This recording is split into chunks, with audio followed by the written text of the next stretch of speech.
Il y a des choses qui peuvent t'empêcher de faire des exploits avec Dieu. Il y a des choses qui peuvent t'empêcher de faire des exploits avec Dieu. Malheureusement, ce n'est pas tout le monde qui arrive à faire des exploits avec Dieu.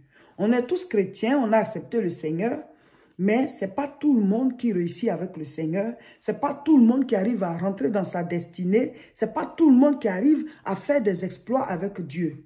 Maintenant, qu'est-ce qui peut t'empêcher de faire des exploits avec Dieu? Si tu arrives à identifier ces choses-là et tu arrives à t'en séparer, à mettre de l'ordre dans ta vie, forcément, tu vas faire des exploits. Vous voyez, on ne peut pas être une solution pour des gens avec qui on a les mêmes habitudes de vie. Tu ne peux pas avoir des résultats différents des gens avec qui tu as les mêmes habitudes. Les mêmes causes créent les mêmes effets. Si tu as les mêmes habitudes que certaines personnes, ben, tu auras les mêmes résultats que ces personnes. Aujourd'hui, nous voulons faire des exploits avec Dieu. Mais nous devons nous séparer de ce qui s'oppose à ces exploits que nous pouvons faire avec Dieu. Et nous allons les citer. La première chose, c'est la vie de péché. Tu dis que tu t'es donné au Seigneur, mais tu vis dans le péché. J'ai l'habitude d'expliquer que ça ne veut pas dire que quand on accepte Jésus-Christ, on devient saint un coup. Donc, ça ne nous arrive plus de pécher. Ça peut arriver que tu pêches. Mais en tant qu'enfant de Dieu, tu te répands et la prochaine fois, tu fais mieux. Et tu sais maintenant comment tu avais fait, puis tu avais dit une mauvaise parole ou bien tu avais posé un mauvais acte et prochainement, tu ne fais pas comme ça. Et donc, tu es en train de grandir. Vous voyez? Parce que quand on accepte Jésus-Christ, on est né. Tu es né dans le royaume de Dieu. Donc, tu es d'abord bébé. Donc, tu cherches à croître chaque jour. De sorte que, après un mois de vie chrétienne, tu es différent de qui tu étais au départ. Après un an de vie chrétienne, tu es différent de qui tu étais quand tu avais un mois de vie chrétienne. Après 5 ans, et ainsi de suite, il y a des choses que tu ne fais plus. Parce que la vie de Dieu en toi grandit. Donc, plus la lumière grandit, plus les ténèbres disparaissent. Mais ceux qui disent qu'ils se sont donnés à Dieu, et puis depuis le jour où ils se sont donnés là, rien n'a changé jusqu'à aujourd'hui. Ils sont les mêmes, je peux même dire les mêmes hier, aujourd'hui, éternellement. Mais ça c'est pour Dieu. Ils sont les mêmes, rien n'a changé. Hier et aujourd'hui, ils sont les mêmes. Donc quand tu les regardes, tu dis, mais en quoi est-ce que tu es chrétien? Qu'est-ce qui est différent dans ta vie, voilà, de la vie des païens? Qu'est-ce qui est différent? C'est parce que celui qui est né de nouveau est une race élue. Il est né de nouveau. Il est maintenant du royaume de Dieu. Il est la lumière du monde. Il est le sel de la terre. Il doit se comporter différemment des autres. Le premier point qui s'oppose à ce que tu fasses des exploits avec Dieu, c'est la vie de péché. Sortez de la vie de péché. Tu dis tu es chrétien, tu critiques à longueur de journée. Tu te moques des gens. Tu es méchant. Tu es rancunier. Tu ne pardonnes pas. Toujours j'explique, quand je dis de pardonner là, ça ne veut pas dire que quelqu'un essaie de t'empoisonner, puis après tu retournes manger avec lui. Pardonner veut dire que tu ne vas pas chercher à l'empoisonner aussi, tu ne vas pas chercher à te venger, mais tu as le droit de te protéger.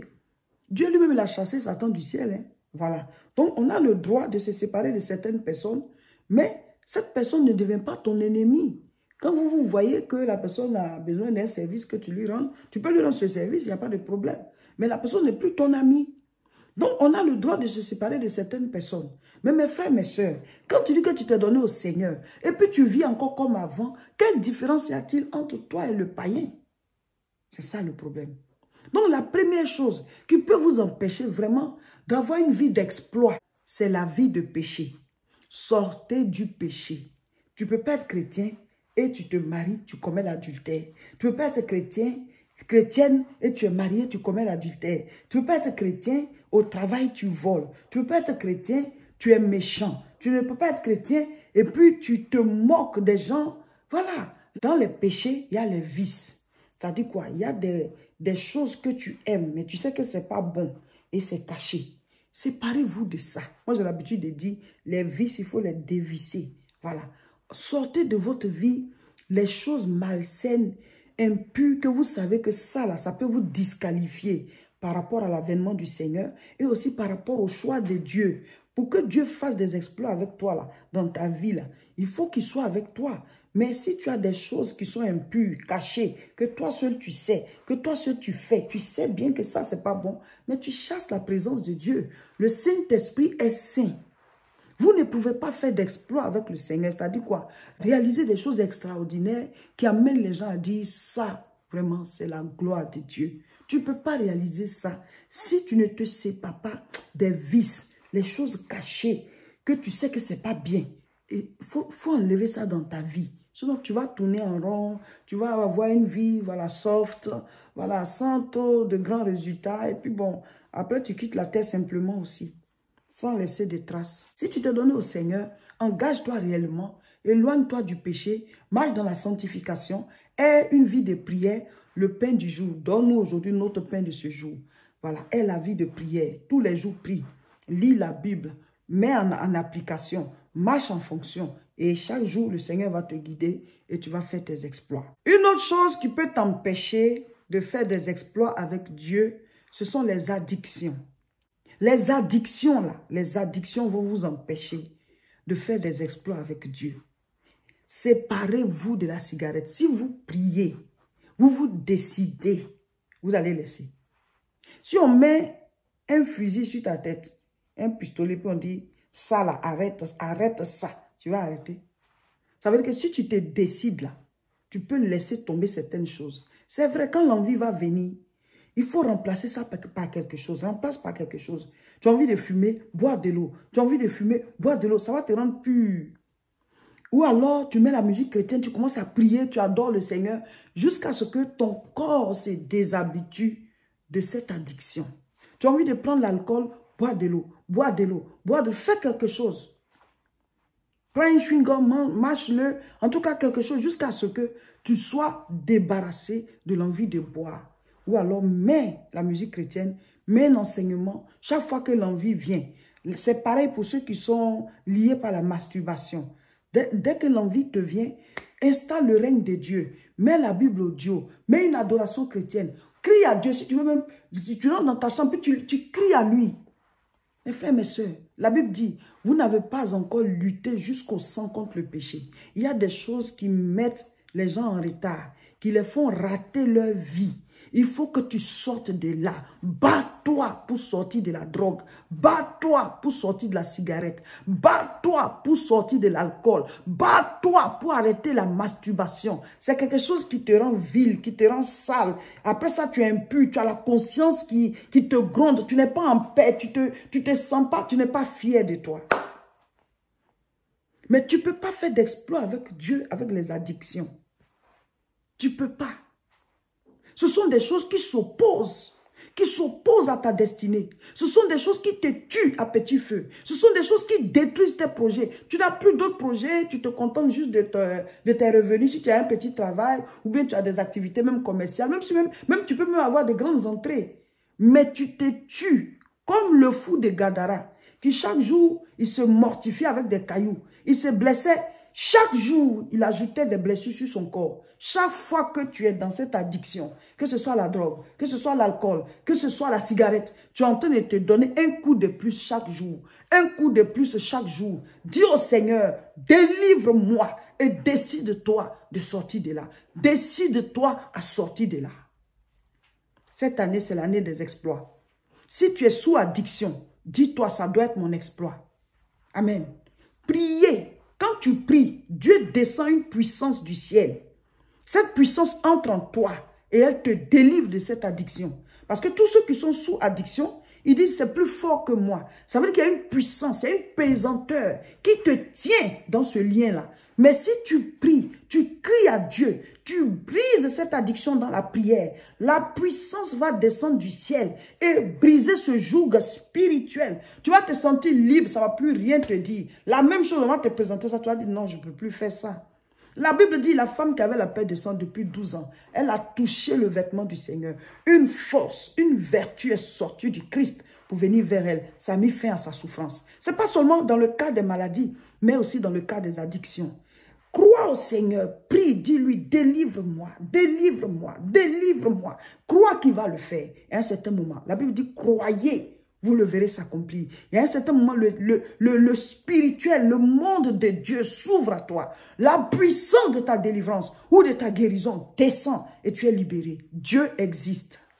Voici encore ce qui peut s'opposer aux exploits avec Dieu dans ta vie. Les mauvaises habitudes. Faites un effort, séparez-vous des mauvaises habitudes. La paresse. Il y a des gens qui sont paresseux. Tu es assis, tu n'as envie de rien.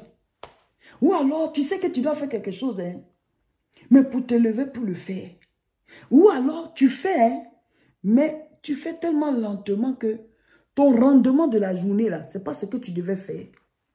Ça te met en retard. Même quand tu travailles, là, ça fait qu'on ne peut pas te confier des postes de responsabilité. Parce que tu as prouvé que tu es paresseux. Tu as prouvé que tu es paresseuse. Il faut te délivrer, il faut te sortir de cette habitude-là.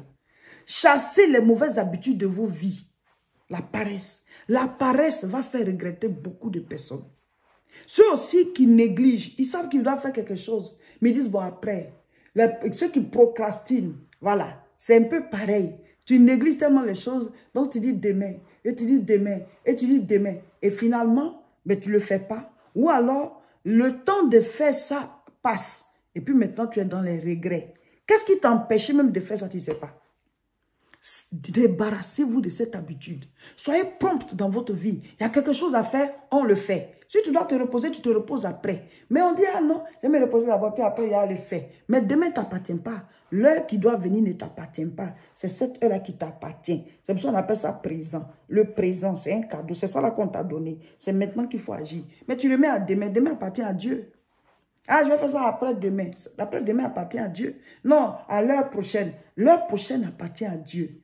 Qui connaît la fin de son souffle? C'est la grâce de Dieu si on est en vie. Séparez-vous des mauvaises habitudes. Tu es là, tu es paresseux, tu es paresseuse, tu procrastines. Il y en a là, eux, les mauvaises habitudes, c'est les critiques. Ou alors, on est concentré sur la vie des autres, on est jaloux. Donc, tu ne vois même pas ta vie, tu ne vois même pas tes grâces, tu ne vois même pas tes bénédictions. On est en train de citer ce qui peut t'empêcher de faire des exploits avec Dieu. C'est ce qu'on est en train de citer. Mes frères, mes sœurs, restez concentrés sur la vie des autres là. Ça vous perd le temps, ça vous occupe les pensées, ça te crée de mauvaises émotions, ça te donne de mauvais sentiments. Et puis tu es là, oh c'est la vie de quelqu'un d'autre. Pour rien tu es jaloux de la personne, ou alors tu envies la personne, ou alors tu vis dans la vie de la personne, dans tes pensées. Il faut faire face à votre vie. Réveillez-vous de vos sommeils, réveillez-vous de vos rêves. Votre réalité est là. Bâtissez vos vies. Séparez-vous des mauvaises habitudes. Ça là, je fais, je ne dois plus faire. On est en 2023. On a décrété cette année l'année des exploits. Je dois faire mes exploits à moi. Je dois me réaliser. Il y a des choses que Dieu a mises en moi, ça doit sortir. Pour ça, je dois discipliner ma vie. Le mercredi, c'était ça. Dieu, aide-moi à discipliner ma vie pour faire des exploits avec Dieu. Sans discipline, on ne réussit rien. Se discipliner, c'est créer ses propres règles et les appliquer à sa vie de tous les jours. C'est ça, se discipliner. Si tu n'as pas de discipline, là, tout arrive. C'est-à-dire, tu vas à tout, tu bouges à tout vent. Quelque chose vient, ça t'emporte. Parce que tu n'avais rien résolu. Donc, tu n'es pas fixe. Mes frères, mes soeurs, séparez-vous des mauvaises habitudes. Tu sais que ça là tu fais, ça te perd le temps. Tu sais que ça là tu fais, ça détruit ta vie. Mais il faut arrêter. Priez pour ça. Si tu n'y arrives pas, prie pour ça. Parce qu'on ne vit qu'une seule fois. Ne sois pas parmi ceux qui vont regretter à leurs dernières heures. Dans les mauvaises habitudes, il y a ce que j'appelle esprit de non-accomplissement. Il y a des gens, ils sont en perpétuel recommencement. Leur vie est en chantier. Tous les jours, ils sont sur de nouveaux projets, mais ils n'aboutissent jamais à rien. Ils ne vont jamais aller jusqu'au bout. À un certain moment, ils se découragent, ils laissent tomber. Après encore, ils commencent quelque chose d'autre. Le fait de commencer, ce n'est pas ça qui est le problème. C'est bien de commencer des projets. Mais le fait que tu ne termines pas là, c'est ça qui est le problème. Sinon, si tous ces projets que tu avais commencé dans ta vie, là, si tu les avais achevés, là, actuellement, tu aurais de grands résultats. Hein? Mais aujourd'hui, tu veux faire ça. Tu fais instamment, tu laisses tomber. Tu crois que ceux qui réussissent là, tu penses que c'était simple pour eux? Chacun décide d'affronter les difficultés jusqu'au bout. C'est après que tu vois le résultat. Tu ne sais pas là où, celui qui a réussi là où il est passé, tu ne sais pas. Mais toi, quand tu commences un peu, ça devient un peu dur, tu laisses. Ou alors, ce n'est pas que c'est dur, hein, mais tu es quelqu'un, Tu vois, tu te décourages vite, tu laisses tomber, tu passes à autre chose. Tu bâtis quoi comme ça? Tu peux rien bâtir. Ta vie devient quelque chose comme un chantier. Ça, on n'a pas achevé. Ça, on n'a pas achevé. Ça, on n'a pas achevé. Puis tu es au milieu. À la fin de tes jours, tu vas regretter. À la fin de tes jours, tu vas regretter. Oh, le temps est déjà passé. Ce qui s'oppose aux exploits avec Dieu dans notre vie, il y en a plusieurs. Mais on cite les principaux. Là, je vais terminer par les mauvaises fréquentations. Les mauvaises fréquentations. 1 Corinthiens 15, verset 33. Ne vous y trompez pas. Les mauvaises compagnies corrompent les bonnes mœurs. Ça veut dire quoi? Chaque fois que tu es avec de mauvaises personnes, elles vont finir par te transformer en mauvaise personne. Si tu fréquentes des gens qui fument, tôt ou tard, tu vas fumer. Si tu fréquentes des gens qui prennent la drogue, tôt ou tard, tu vas en prendre. Si tu fréquentes des gens qui prennent l'alcool, tôt ou tard, tu vas prendre l'alcool. C'est-à-dire quoi? Fais attention à tes fréquentations. Si tu fréquentes des gens qui se moquent des autres, tu vas finir par te moquer aussi des autres. Si tu fréquentes des gens qui, voilà, sont paresseux, ils n'ont rien envie de faire, ils n'ont rien envie de réaliser, voilà, tu finiras par devenir comme ça. Si tu fréquentes des gens qui ont des grandes visions, qui cherchent à avancer, même si tu ne les fréquentes pas pour dire que tu es avec eux tous les jours, mais tu lis leurs livres, tu suis des vidéos sur lesquelles voilà, ils se sont exprimés, tu essaies de t'approcher pour pouvoir voir leurs exemples et tout ça. Tu te rapproches pour pouvoir être impacté par eux, ben, tu seras aussi impacté positivement. Tu seras impacté positivement. Mes frères, mes sœurs, la dernière chose que je veux citer par rapport à ce qui s'oppose au fait qu'on réalise des exploits avec Dieu, c'est les mauvaises fréquentations. Ceux que tu fréquentes, fais attention à eux. Avec qui tu es. Les gens ont l'habitude de dire, dis-moi qui tu fréquentes, je te dirai qui tu es. Éloignez-vous de ceux qui vous sortent de votre vision. Se séparer, ce n'est pas un péché. Se séparer, ce n'est pas un péché. Certains disent, ah, Dieu dit de nous aimer les uns les autres. Vous n'avez pas compris. Nous aimer ne veut pas dire qu'on doit tout le temps être ensemble. Aimer quelqu'un, ça veut dire qu'il ne faut pas lui faire du mal. Il dit, aime ton prochain comme toi-même. Mais il n'a pas dit, dors avec le prochain, mange avec lui, raconte-lui ta vie. L'amour, ce n'est pas ça. Vous n'avez pas compris. Se séparer de quelqu'un, voilà, dont avec qui les relations, ça ne t'arrange pas, ce n'est pas un péché. La mauvaise fréquentation vous détourne de la voie de Dieu, vous détourne de vos propres visions. Tu es là, tu es marié, tu as un ami qui va te dire, ou bien une amie qui va te dire de commettre l'adultère. Mais une telle personne, il faut t'en séparer. C'est le chemin du diable. Cette personne est le chemin du diable pour toi. La manière dont Jésus-Christ est le chemin de la vie, là. Il y a des gens qui sont le chemin du diable dans votre vie.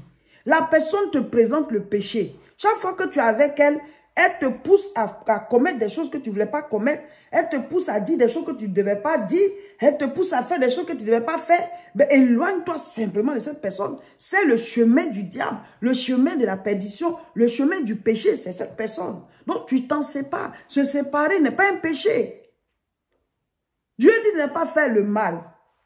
Mais dis à quelqu'un, bon, désormais que chacun soit chez lui, si tu as besoin de moi, je peux t'aider, mais on ne peut plus se fréquenter. Voilà, ce n'est pas un péché. On est combien de milliards sur la terre? Mais est-ce qu'on est amis à tout le monde? Même souvent, vous avez fait l'école ensemble, mais dans la classe, là, on se met par affinité. Tu ne deviens pas ami avec tout le monde dans la classe. Donc, l'amitié, là, on choisit. Vous vous promenez avec des gens ou bien vous écoutez des gens qui vous conduisent à votre destruction, à votre propre perte, des gens qui vous conduisent vers le péché, qui vous conduisent vers des choses, des mauvaises habitudes. Vous fréquentez des gens qui vous envoient dans des endroits qui ne sont pas fréquentables. Là où vous ne devez pas y aller, ces personnes vous y conduisent. Séparez-vous de ces personnes. Cette personne est le chemin du péché pour toi. Cette personne est le chemin de la destruction pour toi. Cette personne te conduit hors de ta destinée. Il y a des personnes qui vous conduisent hors de vos destinées. Les pessimistes. Quand tu as un projet, la personne va te dire, ah, ça reste qu'on peut réaliser ça. La personne tue ton élan. Elle brise ton élan. Elle tue, voilà, cette vision en toi. On casse l'œuf. Donc, ça ne peut plus éclore pour donner un poussin. Et tu es là, Et plus tard, tu vas regretter pour dire, oh, j'aurais dû faire mon truc là. Mais il y a quelqu'un qui était là pour briser ton élan. Les pessimistes, ceux qui voient tout, voilà, le malheur partout. Il faut essayer. Si ça n'a pas marché, au moins tu as essayé. Et quand tu es en train de faire là, il faut te donner tous les moyens pour pouvoir y arriver. Donc, quelqu'un qui est toujours en train de te tirer vers le bas, il faut t'en séparer. Quelqu'un qui te conduit vers les addictions, il faut t'en séparer. Un ami qui te propose la drogue, ce n'est pas toi de lui. Point.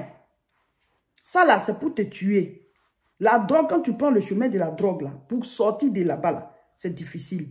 Tu y perds ta vie. Tu n'as plus de projet, tu n'as plus d'objectif. Un tel ami là, tu te sépares de lui. Point. Se séparer n'est pas un péché. Aimer quelqu'un là, quand le Seigneur dit aimez-vous les uns les autres, là, ça veut dire qu'il ne faut pas faire du mal à quelqu'un. Mais tu ne m'arranges pas, on se sépare. Quelqu'un qui te propose la cigarette, cette personne est le chemin de la destruction pour toi. Parce que tu vas commencer à fumer là. Tu mets quoi en toi tous les jours? Et cette personne te propose. Sépare-toi de la personne. Point. Tu es là, la personne te propose l'alcool, elle te propose l'alcool, tu as dit non aujourd'hui, demain elle insiste, tu as dit non, mais c'est pas toi de la personne. Elle est qui pour toi? C'est le chemin de la mort, c'est le chemin de la destruction. C'est pas seulement la drogue, l'alcool et la cigarette, il y a plein d'autres choses. Certaines personnes sont des portes vers la mort pour vous, des portes vers la destruction pour vous. C'est la personne là qui t'a conduit là-bas, c'est la personne là qui t'a encouragé à faire ça. Mais il fallait te séparer purement et simplement de cette personne. Tu serais bien aujourd'hui. Il y a des gens de qui vous devez vous séparer. Se séparer, ce n'est pas un péché.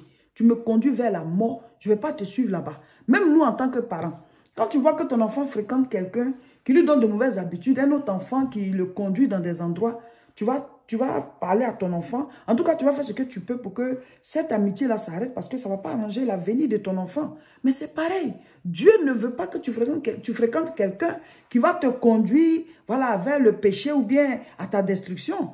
Commencer à faire quelque chose qui plus tard va être un problème, une maladie pour toi, t'amener à rentrer dans des cures et tout. Et puis voilà, tu es dans les problèmes. Donc une telle personne, Dieu va vouloir que tu te sépares d'elle. Maintenant, la personne même, Dieu veut déjà la sauver. Si toi, tu dois la suivre aussi, ça va faire 2 personnes à sauver. Donc Dieu ne veut pas que tu fréquentes une telle personne. Vous devez mettre de l'ordre dans vos vies. Aujourd'hui, vendredi 13 janvier 2023, nous sommes au 5e jour de notre temps de jeûne et prière. Le jeûne des exploits. 2023, nous l'avons dénommé l'année des exploits avec Dieu. Psaume 108, verset 14, avec Dieu nous ferons des exploits, il écrasera nos ennemis. Amen. Et notre jeûne se passe très bien, les enseignements sont forts, ils sont puissants. Le sujet de prière d'aujourd'hui est, au nom de Jésus, tout ce qui s'oppose à mes exploits est vaincu. Les exploits que nous devons faire avec Dieu, que tout ce qui s'oppose à ces exploits-là soit vaincu. Et ce soir, chacun de nous doit faire. C'est obligatoire. Ça fait partie du moment de prière. Ça fait partie du programme. Choisis une heure dans la nuit. Tu dois prier. On doit s'habituer à faire nos mini-veillées, des temps personnels entre nous et Dieu. Voilà. Comme ça, après le programme, ça va vous rester. Donc, nous prions dans la journée, dans la soirée. On doit faire au moins 2 séances de prière en 24 heures. Mais les vendredis, là, ta deuxième séance, là, tu transformes ça en mini-veillée ou bien tu fais une 3e séance qui est une mini-veillée. On veut vous habituer à avoir la relation avec Dieu. Dieu veut qu'on pratique notre foi. Amen. Donc, ce soir, chacun de nous doit faire sa mini-veillée d'1 heure où tu vas prier pour combattre. C'est une veillée de combat pour aujourd'hui, là, c'est une veillée de combat. Le sujet de prière, c'est aujourd'hui. Je chasse de ma vie tout ce qui s'oppose à mes exploits avec Dieu au nom de Jésus. Et il faut les citer. Ce samedi 14 janvier 2023, tous à Aubervilliers pour la grande croisade de prière à partir de 14h30. C'est la première croisade de l'année. Nous devons combattre tout ce qui est addiction. C'est le premier exploit de notre année d'exploit. Tu es lié par quelque chose, tu n'es pas obligé de le dire. Mais venez, on va prier. Si tu n'es pas ici, connecte-toi. On va briser les jougs des addictions. On va briser les jougs des malédictions, des blocages. Tout ce qui est œuvre satanique, qui empêche ta vie de décoller. On va tailler en pièces. On va appeler à l'existence la guérison, le miracle, l'ouverture des portes, la bénédiction de Dieu. Amen. Tous à Aubervilliers. Vous connaissez déjà l'adresse 29 rue Sadi Carnot, 93 300 Aubervilliers. Ceux qui ne peuvent pas venir, vous qui êtes loin, connectez-vous à nos différentes chaînes. Chaîne Facebook, Réseau International Richesse et Révérend Roger Seka. Tous les dimanches, nous faisons les cultes ici à Tourcoing, c'est à partir de 10 h. L'adresse c'est 48 rue Saint-Omer, 59 200 Tourcoing.